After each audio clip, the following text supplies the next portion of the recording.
Selamat pagi Bapak Ibu dan saudara-saudaraku. Semoga semuanya telah bangun pada pagi hari ini dengan sukacita dan damai sejahtera dari Tuhan kita Yesus Kristus.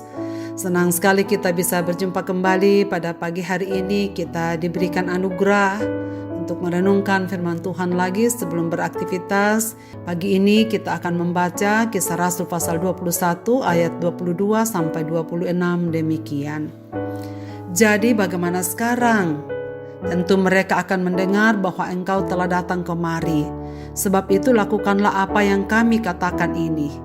Di antara kami ada 4 yang bernasar. Bawalah mereka bersama-sama dengan engkau, lakukanlah pentahiran dirimu bersama-sama dengan mereka, dan tanggunglah biaya mereka, sehingga mereka dapat mencukurkan rambutnya. Maka semua orang akan tahu bahwa segala kabar yang mereka dengar tentang engkau sama sekali tidak benar, melainkan bahwa engkau tetap memelihara hukum Taurat. Tetapi mengenai bangsa-bangsa lain yang telah menjadi percaya, sudah kami tuliskan keputusan-keputusan kami, yaitu mereka harus menjauhkan diri dari makanan yang dipersembahkan kepada berhala, dari darah, dari daging binatang yang mati dicekik, dan dari pencabulan. Pada hari berikutnya Paulus membawa orang-orang itu serta dengan dia, dan ia mentahirkan diri bersama-sama dengan mereka, lalu masuk ke bait Allah untuk memberitahukan bila mana pentahiran akan selesai dan persembahan akan dipersembahkan untuk mereka masing-masing. Apakah adat istiadat boleh dilakukan orang Kristen? Saudara-saudaraku, dalam renungan pagi kemarin kita telah mendengar bagaimana murid-murid Tuhan bergembira dan memuji Tuhan tentang apa yang Tuhan telah buat melalui pelayanan Rasul Paulus. Ribuan orang telah percaya kepada Tuhan Yesus melalui pemberitaan Injil yang dilakukannya di berbagai tempat, baik orang-orang Yahudi maupun non-Yahudi. Ritual ibadah Kristen pada waktu itu ternyata di kalangan orang-orang Kristen yang sudah bertobat di Yerusalem hampir tidak dapat dibedakan dari ritual agama Yahudi. Sebab peranan perjanjian lama masih sangat kental dan ritual agama Yahudi masih sangat kental dalam jemaat.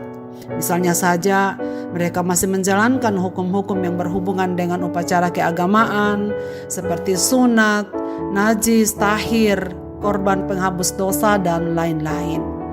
Saudara sekalian, namun kabar yang menggembirakan itu disertai juga dengan kabar yang lain. Bukan hanya itu kabar yang mereka dengar. Sebab sampai juga kepada mereka bahwa Paulus mengajar orang-orang Yahudi yang tidak tinggal di Yerusalem untuk menolak hukum Musa. Sementara mereka tetap ingin mempertahankan hukum Taurat dan tradisi yang telah diturunkan oleh nenek moyang mereka. Padahal Paulus tidak pernah mengajar mereka demikian. Walaupun hukum Taurat dan sunat tidak diperlukan bagi keselamatan manusia, Paulus memang tak memaksakan orang Yahudi meninggalkan ritual itu. Bahkan kepada orang-orang non-Yahudi pun, mereka tak menganjurkan untuk melakukan apa yang dilakukan oleh orang-orang Yahudi. Ketika Paulus berkunjung ke Yerusalem, para penatua menasihati agar Paulus melakukan ritual pentahiran. Sebab pada waktu itu bersamaan dengan ada 4 orang yang sedang menjalani masa pentahiran. Saudara-saudara, pada masa itu pentahiran itu memerlukan dana yang cukup besar. Untuk menunaikan nasar pemisahan diri, seorang nasir harus mempersembahkan korban-korban yang sama yang dipersembahkan oleh imam besar pada hari pelantikannya. Misalnya dalam Imamat pasal 8 dan 9, semua orang Israel, baik laki-laki maupun wanita, yang menyerahkan diri sepenuhnya kepada Allah adalah sama pentingnya di pemandangan Allah dengan pelayan yang tertinggi dalam jemaat. Kebesaran di dalam kerajaan Allah tidak didasarkan pada kedudukan atau kewenangan, tetapi pada penyerahan dan pengabdian diri kepadanya. Saudara sekalian, pada waktu itu ketika Paulus diminta untuk melakukan pentahiran, herannya karena 4 orang yang sedang melakukan ritual itu justru mereka tak sanggup untuk membayar semua korban-korban yang harus dipersembahkan. Maka atas nasihat mereka Paulus diperintahkan agar menanggung biaya itu. Saudara, biaya apa?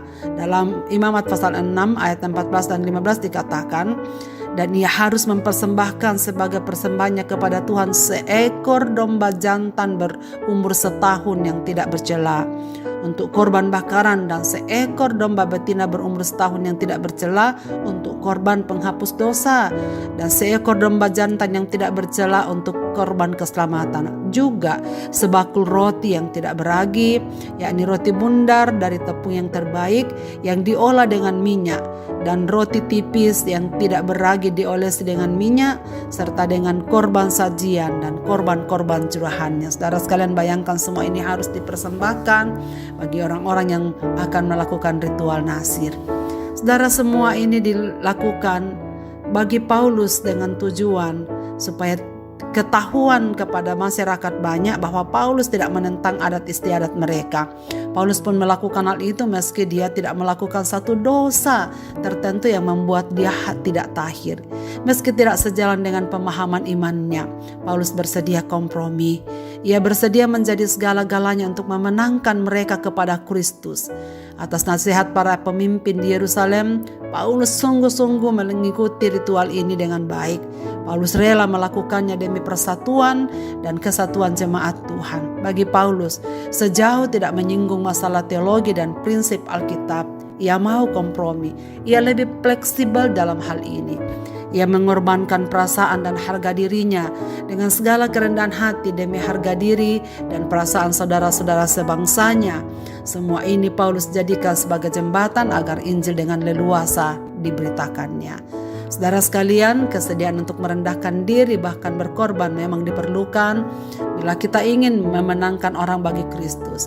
Bila kita ingin memberikan kesaksian yang baik kepada orang-orang di sekitar kita. Meski bukan berarti mengorbankan kebenaran.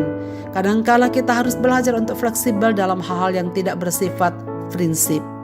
Kita sering melihat bagaimana gereja terpecah belah, keluarga hancur berantakan karena perbedaan pendapat mengenai sesuatu yang sebenarnya tidak prinsip.